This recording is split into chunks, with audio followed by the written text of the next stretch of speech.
بسم اللہ الرحمن الرحیم. ناظرین السلام علیکم. فروغ مرثیہ کے سلسلے کا ایک اور پروگرام لے کر ڈاکٹر ہلال نقوی اور اصغر مہدی رضوی آپ کی خدمت میں حاضر ہیں. پچھلے پروگراموں میں ہم نے مرثیے کا ذکر کیا، اس کی اہمیت کا ذکر کیا، مرثیہ نگاروں کا ذکر ہوا. آج ہم بات کریں گے مرثیے پر تنقید کا. بہت اہمیت کا حامل یہ موضوع ہے، کیونکہ مرثیہ ہم تک اس طرح سے نہ پہنچتا اگر مرثیے پر تنقید کرنے والے موجود نہ ہوتے. تو ایک تناظر میں آپ کو ایک بیلنس رکھنا پڑتا ہے کہ جتنے مرثیے کہنے والے ہیں ان پر تنقید بھی ہو. اس میں بہت بڑے نام شامل ہیں. اگر ہم بات کریں نیّر مسعود صاحب کا، پروفیسر مسعود حسین رضوی ادیب کا، ہم بات کریں ڈاکٹر ہلال نقوی ہمارے ساتھ موجود ہیں. ہمارے پاس اس وقت جو تنقید بڑے پیمانے پر کر رہے ہیں ڈاکٹر تقی عابدی ہیں. اس کے علاوہ پروفیسر اکبر حیدری کشمیری اور مختلف ڈاکٹر رضا کاظمی. میرے خیال میں ہلال بھائی، کیونکہ یہ آپ کا موضوع ہے، اس سلسلے میں آپ کیا کہتے ہیں کہ مرثیے پر تنقید کتنی ضروری ہے؟ دیکھیے، رشید احمد صدیقی جو مزاح کی بڑی شخصیت تھے اور ہمارے بزرگ جی ناقدوں میں شمار ہوتا ہے ان کا. جی رشید احمد صدیقی نے ایک جگہ لکھا ہے بھائی کہ مرثیے میں بڑا مسئلہ یہ ہے جی کہ مرثیے پہ گرفت کیجیے تو لوگ برا مانتے ہیں، وہ اس کو مذہبی دائرے میں لے کے آ جاتے ہیں. اگر میں کہوں جناب سیدہ پہ مصرع کمزور ہے تو یہ جناب سیدہ پہ مصرع کمزور ہے. جناب سیدہ کے سلسلے میں اس میں کوئی پہلو نہیں ہے حقیقت. لیکن یہ کہ اس لیے وہ بعض لوگوں کا کہنا تھا کہ انہوں نے مرثیے پہ سے ہاتھ اٹھا لیا کہ نہیں بھئی یہاں اس میں تنقید نہ کی جائے، گفتگو نہ ہو. یہ وجہ تھی کہ دو اصناف سخت میں، ایک نعت اور مرثیہ، دونوں اس کا شکار رہے کہ اس پر گفتگو کم کی گئی. میں کہتا ہوں رسالہ ادب نے اس کو اگر ہوا دی ہے تو نعت میں دوسرا ہمارے دوست ہیں سبیر رحمانی جو نعت بھی پڑھتے ہیں، انہوں نے نعت رنگ میں مسلسل نعت پر تنقیدی باتیں ہوتی ہیں. اس کے لیے حوصلہ چاہیے کہ مرثیے میں اچھا ایک تو یہ ہوتا ہے کہ باقاعدہ طے کیا گیا اصغر مہدی صاحب اور آپ نے تحریک شروع کی، تنقید کی. نہیں، ایسا نہیں ہے. میں تو سب سے پہلا تنقید نگار تو خود پہلے مرثیہ نگاروں کہتا ہوں. جو مرثیہ لکھے گا، مثلا یہ کہنا کہ لکھنؤ اہل لکھنؤ واجد علی شاہ کے زمانے میں یہ گفتگو کہ وہ جناب قاسم کی شادی کو نہیں لکھنا چاہتے، کوئی جگہ لکھنا چاہتے. دیکھیے مرثیے کا وہ تنقیدی سفر شروع ہو گیا جہاں علم کے دروازے میں دستک دینی پڑے گی. مجتہدین فقیہ حضرات سے بات کرنی پڑے گی. تو اب ہمارے حد تک آ جائیے، جناب قاسم کی شادی پر خود نسیم اروئی صاحب کی بڑی مشہور بات ہے کہ ہم کیوں لکھیں ضعیف روایت شباب میں. ان کی جوانی کا مرثیہ ہے کہ یہ روایتیں کمزور ہیں. باتیں کہاں سے شروع ہوئی کہ مرثیے میں جب ایسی چیزیں لکھی گئیں جو جس کو شرعی طور پہ درستی قرار دیتے تھے، فقہی طور پہ، علمی طور پہ، دینی طور پہ، تو ایک استدلال پیدا ہوا اور اس پر مرثیے میں باتیں کہی گئیں. سودا اس اعتبار سے بڑا زبردست آدمی ہے. سودا ذوق کے اثر سودا جو ہے انتہائی ناپسند کرتے اس بات کو کہ جناب مجلس میں سر پٹوا دیا گیا. میر گھاسی مرثیہ نگار تھا سودا کے زمانے میں. اس کی مجلس وہ دھماکے سے ہوتی تھی کہ کیا سودا کو سنے گا، تو لوگ ایک رقص ہوتی تھی اور بہت گریہ و زاری کا پہلو تھا. تو اس کی کتاب آئی، کچھ مرثیے چھپے، تو سودا نے کسی سے کہے بغیر اس کے ایک جلد کو سامنے رکھ کر پھر اس پر ایک تنقیدی حصہ لکھا سبیل ہدایت کے نام سے. یہ آج بھی موجود ہے، ہمارے کتب خانوں میں مل جاتا ہے. سودا نے اس میں بڑی گہری باتیں کی. ان کے لفظ ہیں، صحیح یاد مجھے نہیں ہے، کہ مرتبہ در نظر رکھ کر مرثیہ کہے، نہ کہ برائے گریہ عوام اپنے تئیں ماخوذ کرے. اب کیا اب اپنی طرف سے کہتے جاتے ہو بھائی مرتبہ نظر رکھ کے بات کو. دیکھیے اصغر صاحب، آپ بھی اس بات میں دیکھیے، مرتبہ در نظر رکھ کر مرثیہ کہے. یہ جدید مرثیے میں جوش اور بات کے لوگ کیا بحث کر رہے ہیں. سودا کا نام بڑا نام ہے، بڑے شاعروں میں سودا کا شمار ہے. سودا نے اب جیسے میں عرض کر رہا تھا ابھی آپ سے کہ میر گھاسی پر تنقید لکھی. اچھا میر گھاسی کے مرثیے سے دیکھیے یہاں ایک اور پہلو پیدا ہوتا ہے. مجلس بہت شاندار ہو جاتی تھی, خوب گریا اور بھوکا ہوتی تھی. گریوں کو مال مجلس کہا جاتا ہے. جی ہاں سودا نے اس کے خلاف لکھا بالکل. اور انہوں نے اس مرثیے کے تردید میں میر, جبکہ اتنا بڑا شاعر ایک بالکل عام مرثیہ نگار کا مرثیہ لکھنا پسند نہیں کرے گا, لیکن سودا نے لکھا, وہ میں نے اپنے ڈاکٹریٹ کے مقالے میں ان کی نظم دی ہے. جی جی. تو وہ کیا یہی کہ مرتبہ در نظر رکھ کر مرثیہ گئے, نہ کہ برے گریہ عوام اپنے تئیں ماخوذ کرے. اصغر مہدی صاحب بہت بڑی فگر, بہت بڑا پلر ہے یہ کہ جو انہوں نے لکھا. اب یہ کہ اس کے ساتھ ساتھ جب آگے چلتے رہے تو پھر حال ہی کے دور میں تو معاملہ ہی دوسرا ہو گیا. مرثیے پہ جو تھا, جو ایک طرح کا اعتراض جو آپ اور ہمارا تذکرہ رہا اس بات پہ کہ بگڑا شاعر مرثیہ کو اسی وجہ سے کہتے تھے کہ مرثیے میں اس زمانے میں صرف رقت ہوتی تھی, صرف بین ہوتے تھے, تو بھئی کچھ بھی لکھ دیا جائے مگر ادبی پس منظر اسے نہیں دیا جاتا تھا کہ بھئی کوئی ادبی رتبہ ہے, مگر اس کو بالخصوص جو ہے وہ تبدیل کر دیا گیا سودا کے دور کے بعد. دیکھیے میں آپ کو بتاؤں جو مرثیہ نقادوں کا بڑا مسئلہ ہے کہ انہوں نے کیا ہے, معاف کیجیے گا, ایک خیال یہ ہے ان لوگوں کا جو مرثی کو پسند نہیں کرتے کہ بھئی یہ اضافہ کر دیا گیا ہے, یہ چیزیں ہوئی نہیں. میں آپ سے پوچھتا ہوں شاعری اور کس چیز کا نام ہے؟ بقول کسی کے یہ ایک قد و قامت کا محبوب جو ہے یہ کیا ہے, کہ دھان پان سا پوری اردو شاعری اس میں بھری پڑی ہے. پوری اردو شاعری کے ذخیرے در ذخیرے جو ہیں وہ اس محبوب کے لب و عارض پر ہیں. تو نے فیض صاحب, تو نے دیکھی ہے وہ پیشانی, وہ رخسار, وہ ہونٹ, زندگی جس کے تصور میں لٹا دی میں نے, تیری آنکھوں کے سوا دنیا میں رکھا کیا ہے. تو مطلب یہ کہ یہ یہاں پہ اب آپ دیکھیے اس کے بعد مرثیے میں جب بات کی گئی تو وہ بات یہ ہوتی ہے کہ شاعری ہے وہی جو اس کو پینٹ کرتی ہے, سجاتی ہے, بناتی ہے, سنوارتی ہے. تو وہی پوئٹری ہے. یقیناً ایک واقعہ تھا جو چند گھنٹے کا واقعہ تھا, لیکن کمال یہ کہ اس نے ایک زندگی پیدا کی. اس نے زندگی پیدا کی اور 14 سال سے وہ تاریخ لکھی جا رہی ہے, ہر زبان میں لکھی جا رہی ہے, اور پچھلے 500 سال سے اردو زبان میں یہ تحریر ہو رہی ہے. اچھا, اس سے پہلے شخصی مرثیے بھی لکھے گئے. حالی کا مرثیہ جو انہوں نے لکھا ہے, اس کے علاوہ جو ہے وہ مختلف شخصیات پہ قوم کے لیے اقبال کا مرثیہ ہے. اسی طرح مگر کربلا سے جب ربط ہوا تو اس کے بعد 5,500 کے قریب جو ہے مرثیے طبع ہوئے. اچھا, کتنے آج کے دور میں کتنے تنقید نگار ہیں جو اس وقت بہت زیادہ آپ سمجھتے ہیں کام کر رہے ہیں؟ دیکھیے مرثیہ تنقید کا سفر تو میں بتاؤں, شبلی تو ہے, شبلی پہ اور تو بڑے لوگ ہیں جی جی کہ انہوں نے, لیکن اس کے بعد اگر شبلی کے بعد کوئی بڑی آواز آتی ہے تو میں پروفیسر احتشام حسین کا مقدمہ مراثی انیس کو قرار دوں گا. بہت جاندار مقدمہ ہے, اور انہوں نے بتایا کہ بڑی دنیا کی شاعری جو ہے پورے مغربی ادب سے تقابل کر کے انہوں نے یہ کہا کہ یہ اردو کی یہ مرثیہ نگاری کسی سے کم نہیں ہے. اس کے انہوں نے تمام ادبی پیرائے میں اس کا ذکر کیا. بہت اہم مقدمہ ہے میرے اعتبار سے, اس پر اس طرح بات نہیں ہو سکی. اس کے بعد مسلسل لوگ آئے ہیں, دیباچے لکھ دیے, مقدمے لکھ دیے, بنیادی شخصیت یہ مرثیہ, لیکن ایک نام ہے پروفیسر مجتبیٰ حسین کا. میرے استاد تھے, ان کی بہت انہوں نے کام کیا اور مرثیے پر بڑی نظر ہے ان کی. خود تحت اللفظ مرثیہ خواں تھے, وہ مرثیہ تحت میں پڑھتے تھے. ہم ان کے شاگردوں میں تھے. وہ کہتے ہیں میاں آ جانا آج وہاں پر, تو پڑھا کرتے تھے. اور وہ ساتھ کیونکہ استاد تھے کہیں سمجھا بھی دیا کرتے تھے ہم. تو اب دیکھیے وہ سفر جو ہے آپ نے خود نام لیے, ڈاکٹر محمد رضا کاظمی اور دوسرے لوگوں کے نام لیے, ہوتے ہوتے بالکل ہم 2018 میں آپ سے بات کر رہے ہیں. اسی 2018 میں ڈاکٹر اسد ادیب کی کتاب آئی ہے, جی مرثیے کے نئے صنعتگر. یہ کتاب میرے سامنے ہے ناظرین, یہ مرثیے کے نئے صنعتگر جس کتاب کا تذکرہ بھی ہو رہا ہے. اچھا یہ بھی دیکھیے, ایک نام تو بہت ہیں اور یقیناً حق تلفی ہوگی اگر میں وہ نام مجھے یاد نہ آئے, تو بہت لوگوں نے مرثیے کی تنقید پہ کام کیے. بنیادی پھیلاؤ زیادہ کم, لیکن لکھ رہے ہیں, بحث ہو رہی ہے. ہاں کھری تنقید جو ہے وہ بہت کم لوگ کر سکے, اور وہ بڑا اس میں نام سامنے آتے ہیں, کئی نام سامنے آتے ہیں.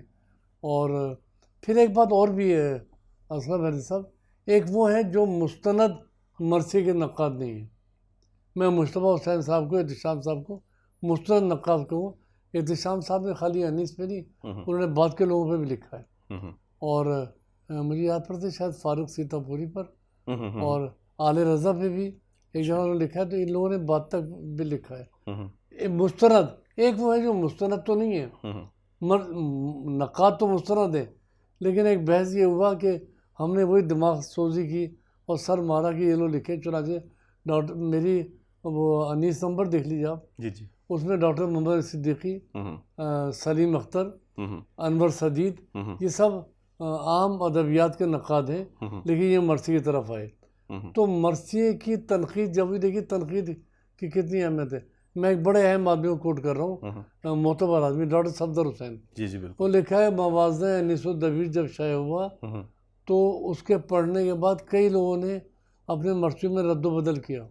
اچھا، ہاں، یہ ڈاکٹر صفدر کہنا ہے، کیونکہ دیکھیے نقاد سے آدمی متاثر تو میں آپ کی بات کرتا ہوں، آپ تحت اللفظ پڑھتے ہیں، لیکن اگر آپ تحت اللفظ کے ماہرین نقاد ان سے جب تحت اللفظ کے فنی رموز پہ بات سنیں گے تو آپ کے خود ایک تغیر آئے گا جی جی کہ بالکل، بھائی مرثی کے بخاری صاحب مرثیہ پڑھ رہے ہیں، اور بخاری صاحب سے لے کے آپ تک ایک سلسلہ چلا آ رہا ہے تحت اللفظ پڑھنے کا، بڑے بڑے لوگ ہیں، خاندان انیس کے پڑھنے کا رجحان الگ تھا، تو تحت اللفظ سے بھی تنقیدی بحثیں ہوئی ہے، جی جی بالکل، اس سے یہ ہوگا کہ اس کے پرد کھلے ہیں، جی جی بالکل، اور تنقید میں تو یہ کہتا ہوں تنقید سنوارتی ہے، جی جی بالکل، تنقید بناتی ہے، ہمیں نیا راستہ دکھاتی ہے، بالکل نئی شمع جلاتی ہے، بالکل، تو تنقید میں بہت نام ہے، جی جی، یہ بات ادھوری رہ پائے گی، مکمل ہو نہیں سکتی۔ نہیں، اور اس میں ایک نیا ورق کھلتا ہے جب بھی تنقید ہوتی ہے، تو اس میں آدمی میں اگر سیکھنے کا پہلو ہو ناظرین، تو وہ ایک نئی جہت پیدا کرتا ہے، اور وہی جو ہے وہ کسی بھی صنف کی ترقی کا باعث بنتی ہے۔ بالکل۔ اچھا، ان تمام تنقید نگاروں میں مرثیہ نگار کتنے تھے؟ ہاں، یہ سوال بھی، لیکن ابھی یہ سوال بھولیے گا نہیں، میں ایک بات اور کہہ دوں، اصغر صاحب، تنقید احتسابی تو ہے، ہاں بالکل ہے، بالکل، تو مگر تعمیری ہاں تعمیری بالکل، ہے، تو لیکن دیکھیے ہاں اچھے انسانوں کے لیے کہا گیا ہے، خود ائمہ نے کہا ہے، اہل دانش نے کہا ہے، صوفیوں نے کہا ہے، ہاں اپنے کو چھانو پہلے۔ بالکل، ہم جب اپنی کوتاہیوں کو نہیں سمجھیں گے ہاں تو تنقید بھی ایک کسی قسم کا رویہ ہے، بالکل، ہاں تعمیری ہو، وہ تعمیری ہو کہ وہ احتساب کرے کہ یہ مصرع کیوں ہے، ہاں ہاں یہاں پر انیس کا نام بیچ میں رہ گیا تھا بات کرتے ہیں، انیس تو اس کا بہت بڑا نام ہے، مختصر پڑھ کے رلا دینے کا ساما ہے جدا، ہاں کہ مختصر پڑھو۔ اچھا، یہ اعتراض جو کبھی بات ہوگی تو ہوگا کہ طویل مصائب لکھنا، لیکن ہمارے ذاکرین میں جو نثر میں پڑھتے تھے، اس معاملے میں جواب دیتا علامہ رشید ترابی کا، 2 منٹ 3 منٹ، میں 10ویں محرم کو میں دیکھا نشتہ پارک میں تیل دھرنے کی جگہ نہیں ہے، وہاں سامعین میں عام آدمی بھی ہے، اور پروفیسر قرار حسین اور رئیس امروی اور سید متقی بھی ہیں، مشتبہ حسین بھی ہیں، تو یقین مانے 2 منٹ، لیکن جس کو ہماری زبان میں کہا جاتا ہے پٹس پڑ گئی، ایک پورا الٹ جاتا تھا، تو وہ بات وہ جوہر انیس سے دیا کہ بھئی ایک مصرع پڑھ دیا اور قیامت مچ گئی، ایک ایک پڑھے چلے جا رہے ہیں، مصائب ختم نہیں ہوتے۔ تو آپ اس کو خوب جانتے ہو، کیونکہ آپ جب پڑھتے ہیں تحت اللفظ میں تو آپ کا خاص ہنر یہ ہوتا ہے کہ کیسے جا کے وہ شخص کے سینے پہ یہ مصرع اتر جائے۔ بعض اوقات ایک مصرے پہ مرثیہ تمام آپ ہو ایک جاتا بات کہہ رہے تھے جو اس روی میں میں یہ کہنا چاہ رہا تھا کہ مرثیے کے جتنے بھی تنقید نگار آپ آج یہ تک کہتے ہیں مرثیہ ان میں مرثیہ لکھنے والے کتنے تھے؟ ہاں دیکھیے، خود ایک تو یہ کہ انیس مرثی کے نقاد نہیں ہے، مگر انیس کے مصروں میں تنقید ہے مرثیے کی، بالکل، لفظ گنجلک نہ ہو، مغلق نہ ہو، تاکید نہ ہو، بہت بڑی بات ہے، جی ہاں، مرثیہ درد کی باتوں سے نہ خالی ہو، ہوگی، تو یہ تو خود ایک یہ لوگ ہیں، لیکن یہ باقاعدہ نہیں ہے۔ مرثی کے چہروں میں کہنا پڑ رہا ہے، مجبوراً نام لینا پڑ رہا ہے کہ ساحل لکھنے کے بعد جہاں تک میں نے مرثیہ لکھا، یہ لوگ مرثیہ نگار ہیں اور مرثی کے موقع بھی ہیں، بالکل، مرثیہ بھی لکھتے ہیں، تو وہ ان میں وہ ایک سنبھلا ہوا پن آتا ہے، جی جی، وہ زبان بیان۔ دیکھیے یہاں تو یہ بات تو ماننی پڑے گی، جتنا گڑ ڈالیں گے اتنا میٹھا ہے، جتنا مطالعہ ہے، مطالعہ یا فلسفہ مرثی کو گہرا نہیں بنا سکتے، مرثی کی شاعری مر جاتی ہے کبھی کبھی، بس کینوس کا سائز بڑا کر سکتا ہے، ہاں علمی بوجھ سے شاعری خراب بھی ہو جاتی ہے، دیکھیے اقبال کا نام سامنے، بالکل صحیح کہہ رہے ہیں، کتنی علمیت ہے، کتنا تفکر ہے، لیکن وہ پوئٹری اپنی جگہ ہے۔ اچھا، یہاں پہ میں ایک سوال کرنا چاہوں گا جو کہ بہت ضروری ہے اس بات کو ناظرین کے سامنے لانا، کہ ڈاکٹر صاحب آپ نے بہت مار کا آرا مرثیے لکھے. میرے پاس 2 کتابیں یہاں پر موجود ہیں ناظرین. بتاتا چلوں ہاتھ، چراغ اور آواز. اس کے علاوہ اذان مقتل میں ڈاکٹر صاحب کے مرثیے جو ہیں وہ حر اور طاقت. اس کے علاوہ اور بھی مرثیے ہیں جیسے کہ مارکہ آرا مرثیہ الحمد. اتنا بہترین مرثیہ لکھنے والا. اور پھر اس کے بعد جب آپ نے تنقید کا دامن ہاتھ میں لیا تو آپ اس میں اتنے محو ہوئے کہ بعض افراد کا یہ خیال ہے کہ ڈاکٹر صاحب نے بیلنس نہیں رکھا. یہ کیا صحیح ہے؟ دیکھیے میں ایک بات بتاؤں کہ ذرا یہ بات اس سے کئی لوگ کہتے ہیں کہ آپ کی اپنی بنیادی جو شاعری کی شناخت تھی وہ ختم نہیں ہونی چاہیے. دیکھیے کراچی میں ایک عالمیہ ہوا مرثی کی فضا جو ہے وہ خراب ہوئی ہے. مطلب نہیں کہتا ہوں. دیکھیے میں جب مرثیہ پڑھ رہا ہوں تو آپ یقین مانیں مجھے اس کی خوشی ہے کہ جوش صاحب موجود ہیں، نسیم روحی صاحب ہیں، عالیہ رضا ہیں. ہم جوانان، میں نے 1970 میں جوش صاحب کی پیشخوانی کی، لڑکا تھا بالکل میں. تو شاہد نقوی صاحب کے عشرے ہوتے تھے. جیسے کسی وقت گفتگو کریں گے آپ کہتے کہ اداروں کے بارے میں. ہاں تو یہاں پر یہ ہوتا تھا کریم ہوتی تھی. مرثی انیس اور دبیر کے مجھے مثال دینی پڑ رہی ہے. کہتے ہیں دبیر اور انیس کا مارکا مشہور ہے، نیر مسعود کی کتاب تک آپ آ جائیے. ہاں تو کہتے ہیں کہ دبیر بہت لوگوں نے پھیلا دیا تھا دبیر انیس سے، لیکن مستند روایتیں چھپی ہوئی ہے کہ دبیر ممبر میں مرثیہ پڑھ رہے تھے، کوئی شخص آیا اور قریب آیا. اس وقت ادب و تہذیب بہت تھی تو انہوں نے لگا کچھ کہنا چاہتا ہے تو اس نے کان میں کہا کہ انیس کا انتقال ہو گیا. تو یہ روایتوں میں ہے کہ دبیر پر عجیب گزری اور دبیر دوسرے برس انتقال کر گئے. انہوں نے مرثیہ لکھا اس کے بعد. تو مرثیہ ایک فضا چاہتی ہے. ایک مجھے یاد ہے جب مرثیہ پہ گہما گہمی ہوتی تھی، دیکھیے نا شاہد نقوی صاحب ہیں، سردار نقوی صاحب ہیں، امید فاضل صاحب ہیں، قیصر بروی لاہور سے آئے ہوئے ہیں، وحید الحسن ہاشمی آئے ہوئے ہیں، اور اس کے علاوہ نسیم صاحب سامعین میں بیٹھے ہوئے. ایک عجیب گہما گہمی تھی مرثیہ. میں یہ کہہ سکتا ہوں، مجھے کہنا پڑ رہا ہے مجبوراً کہ میں نے سورہ الحمد کا مرثیہ پڑھا، 2.5 گھنٹے ممبر میں بیٹھا ہوں، ریکارڈنگ موجود ہے. اور سامعین میں میرے کون ہے؟ میشر بدایونی. اور میشر بدایونی مجھ سے یہ کہہ رہے ہیں کہ میں نے غزل میں چراغ کا استعارہ بہت استعمال کیا ہے. جس دیے میں جان ہوگی وہ دیا رہ جائے گا. تو وہ کہتے ہیں میں تمہیں سننے اس لیے آیا ہوں کہ تم چراغ پہ مرثیہ لکھ رہے ہو تو کیا تیر مارو گے میں دیکھتا ہوں. تو میرا عرض کرنے کا مطلب یہ تھا کہ کریم موجود تھی، سامنے بہت تگڑا تھا تو دل چاہتا لکھا جائے. پھر یہ کہ ہاں میں اس بات کو مانتا ہوں آپ کی کہ میں دوسری طرف چلا گیا، لیکن وہ مرثیہ میرا ختم نہیں ہوا ہے. وہ مرثیے اچھا ایک بات اور بھی تو اصغر صاحب وہ بھی تو حق دیجیے. ہمارے غزل کو ایک غزل کو 40 سال سے پڑھ رہے مشاعرے میں. میرا ہاتھ کا مرثیہ ہے، چراغ ہے. میں نے ہاتھ کا مرثیہ کویت میں میں نے پڑھا، ہندوستان میں میں نے پڑھا، کینیڈا میں مختلف جگہوں میں میں نے پڑھا کہ بھئی 150 اور 100 بندوں کی آپ ایک نظم لکھ رہے ہیں، اس میں 600 مصرے ہیں. بتائیے آپ 600 مصرے ہیں تو یہ تو 10 مصروں کی غزل پہ پورا وقت گزار دیتے. تو وہ بھی پڑھے جاتے ہیں. جوش صاحب کی مرثیے آج تک پڑھے جاتے ہیں. میں یہاں پر آپ کی اجازت سے جو ہے آپ کے مرثیے ہاتھ، چراغ اور آواز کے پہلے بند ناظرین کے سامنے پیش کرنا چاہوں گا. ہاتھ کا پہلا بند. جس ہاتھ میں قلم ہے حشم اس کے ہاتھ ہے، جو ہاتھ خود قلم ہے علم اس کے ہاتھ ہے.